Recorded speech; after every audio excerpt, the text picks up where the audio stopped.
हिंदुस्तान में घट गए हिंदू, बढ़े मुसलमान। 167 देशों पर आई रिपोर्ट से भारत में हड़कंप। 8% घटे हिंदू, 43% बढ़े मुसलमान। मोदी कैसे काबू करेंगे बढ़ती जनसंख्या?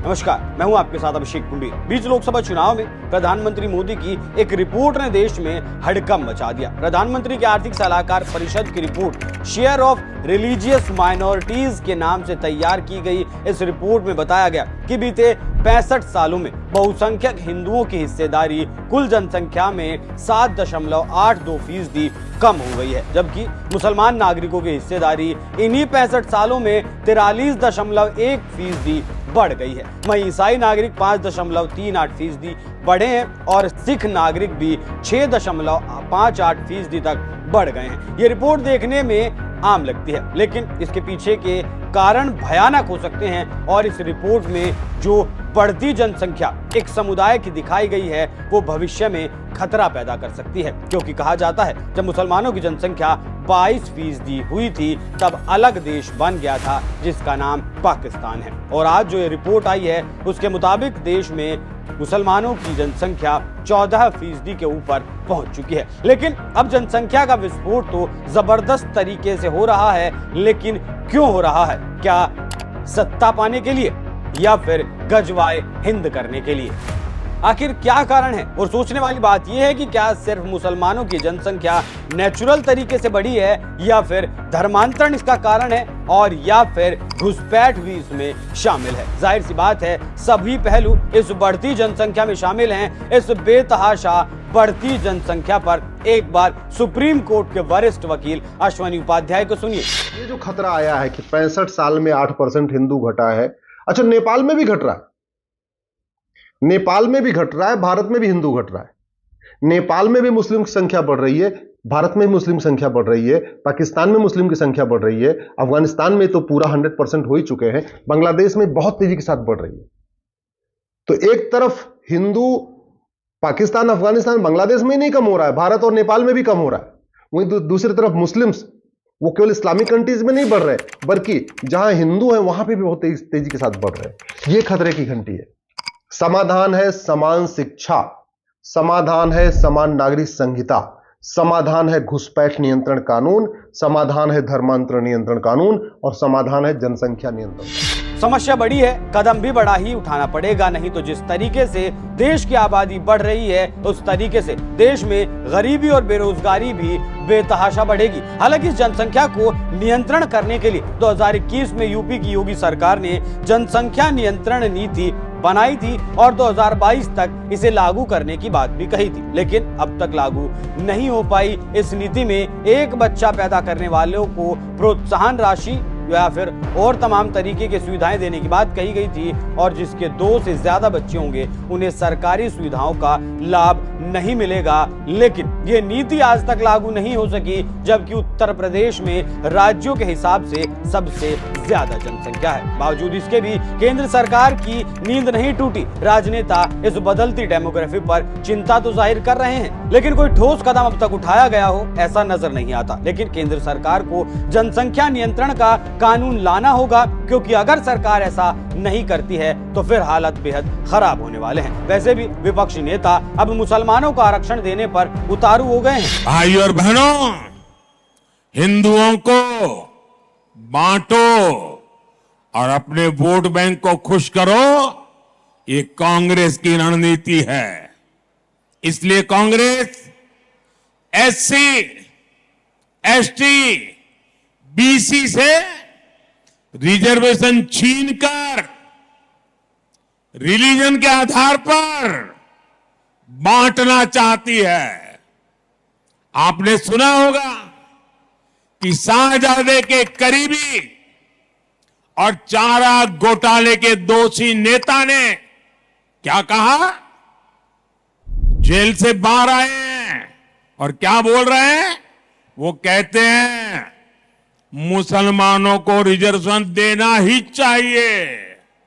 और फिर इतना ही नहीं, वो कहते हैं पूरा का पूरा रिजर्वेशन मुसलमान को देना चाहिए।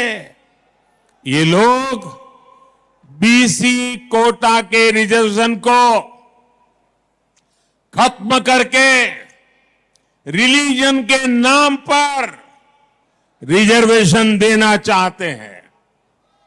इसका बहुत बड़ा प्रभाव जो जीएचएमसी चुनाव में पड़ा था वो हम सब ने देखा है। जिन सीटों पर बीसी समाज का हक था वो उनसे छीन ली गई। कांग्रेस यही मॉडल पूरे देश में लागू करना चाहती है।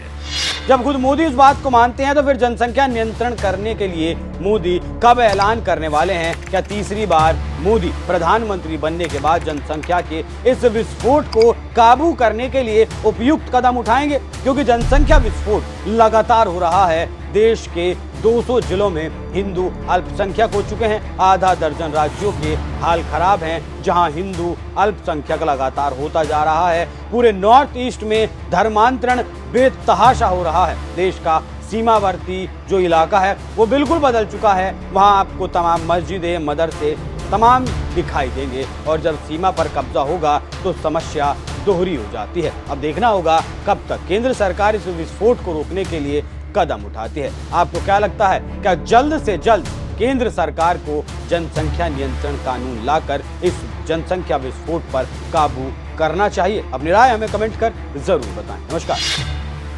भारत सरकार की आर्थिक सलाहकार परिषद का एक सर्वे आया है जिसमें कहा गया है कि 65 साल में हिंदुओं की जनसंख्या 8% घट गई है और मुस्लिम्स की जनसंख्या 43% बढ़ गई है।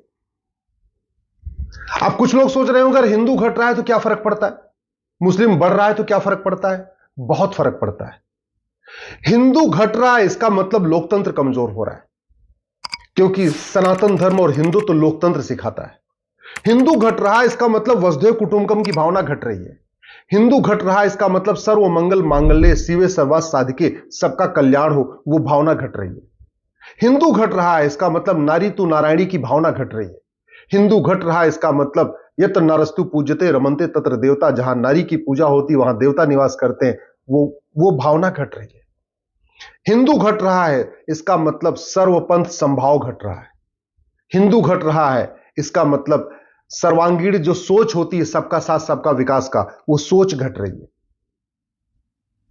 भारत की मेजॉरिटी हिंदू घट रही है, वहीं दूसरी तरफ अफगानिस्तान की मेजॉरिटी तेजी के साथ बढ़ गई, पाकिस्तान की मेजॉरिटी तेजी के साथ बढ़ गई, बांग्लादेश की मेजॉरिटी तेजी के साथ बढ़ गई। भारत में माइनॉरिटी बढ़ रहे, वहीं दूसरी तरफ पाकिस्तान का माइनॉरिटी खत्म हो गया, अफगानिस्तान का माइनॉरिटी खत्म हो गया, बांग्लादेश का माइनॉरिटी भी खत्म होने के कगार पे है। अगले 10-15 साल के अंदर खत्म हो जाएगा।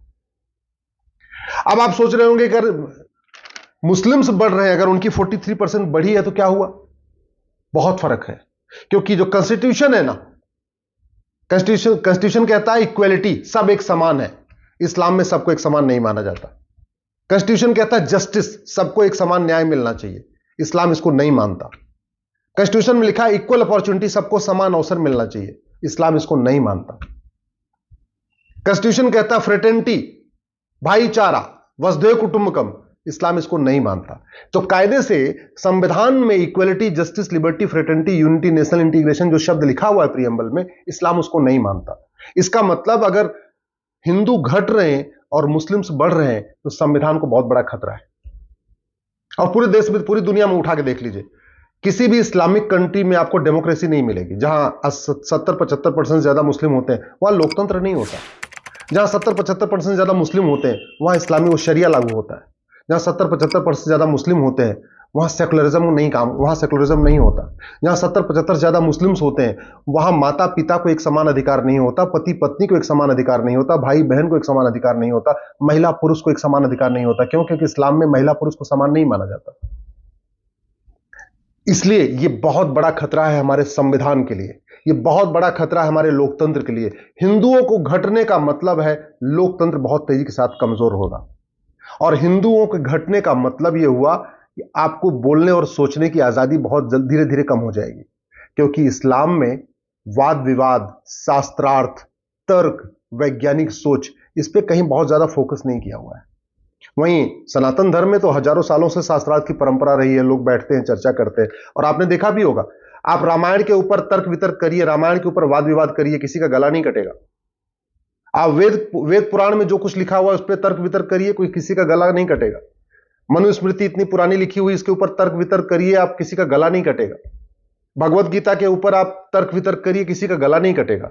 दूसरी तरफ गला कटता है। ये खतरे की घंटी है। अगर भारत में 65 साल में 8% हिंदू घट रहे हैं और 43% मुस्लिम बढ़ रहे हैं, इसका मतलब हम किधर जा रहे हैं, ये आपको सोचना है, ये अच्छी तरीके सोचना है।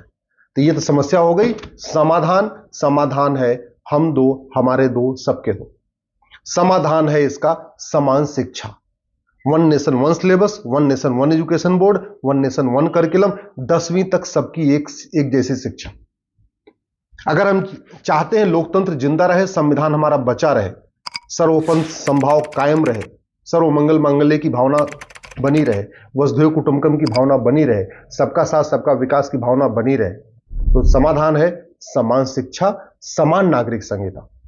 जितने जल्दी हो जाए उतना अच्छा है। बड़ी स्वाभाविक सी बात है, तथाकथित सेकुलर लिबरल गैंग इस पे तो नहीं बोलेगा, उनको बोलना भी नहीं है। उनको फंडिंग आ रही है बाहर से, उनको बड़े मोटे पैसे मिल रहे हैं, उनको तो कुल मिला के भारत को मतलब भारत की बदनामी करना है, भारत की संस्कृति की बदनामी करना है, भारत की परंपरा की बदनामी करना है।